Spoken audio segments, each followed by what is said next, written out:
Assalamualaikum warahmatullahi wabarakatuh. Bismillahirrahmanirrahim. Alhamdulillahirabbil alamin. Wa bihi nasta'inu ala umuri dunya waddin. Wassalatu wassalamu ala sayyidil mursalin sayyidina wa habibina wa syafi'ina wa maulana Muhammadin wa ala alihi wa sahbihi madamati ayyam wa syuhuri wa sinin. Amma ba'd.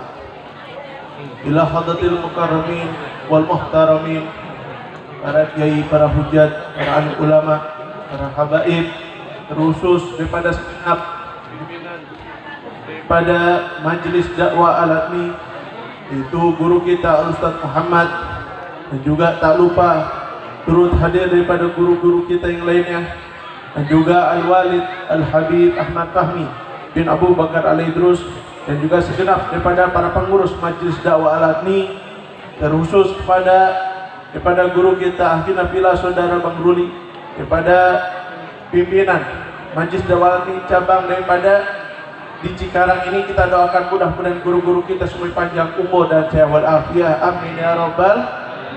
Alhamdulillah, kumpulnya kita di sini tentu dikarenakan kecintaan kita kepada Nabi besar Muhammad. Nabi besar Muhammad, Nabi Muhammad pernah berpesan kepada kita.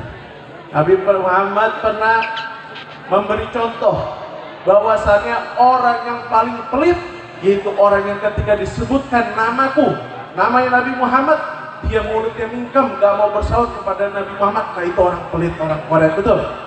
Makanya ketika disebutkan nama Nabi Muhammad sallallahu alaihi wasallam, saudara hadirin wal hadirat yang dirahmati oleh Allah Ta'ala, ada seorang wali besar yaitu bernama Bishr bin Harith. Itu dia pernah bercerita tentang masa lalunya. Dia bercerita apa? Bahwasannya dulu Bishr ini, ya, dulunya itu bukan orang benar, bukan santri, orang biasa. Dan dia terkadang dia suka mabuk-mabukan, dia suka keliling kemana-mana, gitu. Dia sering bepergian dan dia sering mengganggu orang. Sampai suatu ketika dia diberi hidayah oleh Allah Ta'ala. Disebabkan apa? Disebabkan dia pas lagi di jalan, ya, kurang lebih dekat tempat pasar seperti itu dia melihat ada satu kertas tulisan basmalah, tulisan Bismillahirrahmanirrahim. Kemudian dia lihat kertas itu, ya, orang lain gak ada yang ngambil, itu kertas terinjak-injak, diambil sama dia, dibersihkan, dirapikan, lalu dia beli minyak wangi dengan sisa uang yang dia miliki.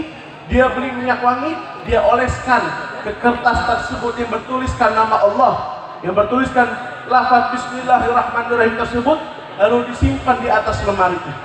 Kemudian setelah dia pulang ke rumahnya, lalu ini Bishr bin Harith diberi mimpi oleh Allah Ta'ala. Diberi mimpi yang mana isi mimpinya apa? Di situ ada orang yang berbicara kepada Bishr bin Harith, ya Bishr, kamu harumkan nama Allah, maka Allah akan harumkan nama kamu ke seluruh penjuru dunia.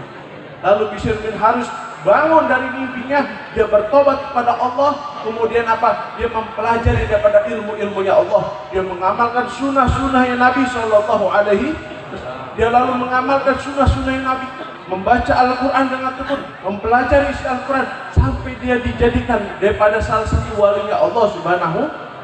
Dan ini Bishr bin Harith hidup di zaman daripada Imam Ahmad bin Hanbal, salah satu ulama besar, dan daripada imam-imam yang ada di dalam Ahlus Sunnah wal Jamaah. Oleh karena saudara hadirin wal hadirat yang dirahmati oleh Allah Ta'ala, maka di sini jangan sampai ketika kita hanya bisa melihat bahwasanya orang yang mulia itu hanya orang yang beramal soleh. Ingat, orang mulia itu disebabkan karena punya akhlak. Lihat berapa banyak orang yang punya amal soleh, tetapi ketika dia tidak memiliki akhlak, di situ tidak jadi mulia, saudara hadirin. Berkurang mulianya. Bagaimana bisa, saudara hadirin? Ya, perlu kita ketahui, yang membunuh daripada Sayyidina Ali bin Abi Thalib karramallahu wajhah itu seorang yang soleh bisa dibilang. Bayangkan, Bayangkan, orang yang membunuh Sayyidina Ali, orang yang hafal 30 juz, tetapi karena dia tidak mengenal mahabbah, dia tidak mengenal syariat, dia bunuh Sayyidina Ali bin Abi Thalib. Jadi disinilah saudara hadirin bahwasannya hanya amal soleh saja tidak cukup, tapi kita memerlukan yang namanya akhlak, membutuhkan yang namanya adab. Kenapa? Karena orang tidak menjadi kafir dengan maksiat. Orang kalau maksiat, hukumannya bukan jadi kafir, tapi jadi dosa. Kalau dia berdosa, dia beristighfar, dia taubat, diampuni oleh Allah, dosa yang dihapuskan oleh. Tapi kalau dia meninggalkan adab, kurang ajar terhadap Nabi Muhammad, kurang ajar terhadap Al-Quran, kurang ajar terhadap ulama, maka apa yang terjadi? Maka Allah Ta'ala akan anggap dia sebagai orang yang sudah hilang keimanannya. Na'udzubillah min dzalik. Oleh karenanya saudara hadirin wal hadirat yang dirahmati oleh Allah Subhanahu wa taala, maka disinilah marilah sama-sama dengan adanya majelis-majelis seperti ini agar menambah adab-diah kita, agar menambah daripada akhlak kita. Jangan sampai kita ngaji kemana-mana tetapi akhlak kita semakin berkurang. Tidak, justru dengan seringnya hadir di majelis taklim harus banyak menambah akhlak kita. Hadir di majelis maulid menambah akhlak, menambah adab, saling menghormati. Ini orang tua harus dihormati. Ini orang alim berbicara harus dihormati. Ini orang soleh harus dihormati. Begitulah seharusnya sebagai seorang muslim. Kenapa? Karena Islam ini adalah agama akhlak. Mudah-mudahan Allah Ta'ala panjangkan guru-guru kita semua. Mudah-mudahan Allah Ta'ala jadikan akhlak kita jadi akhlak yang baik.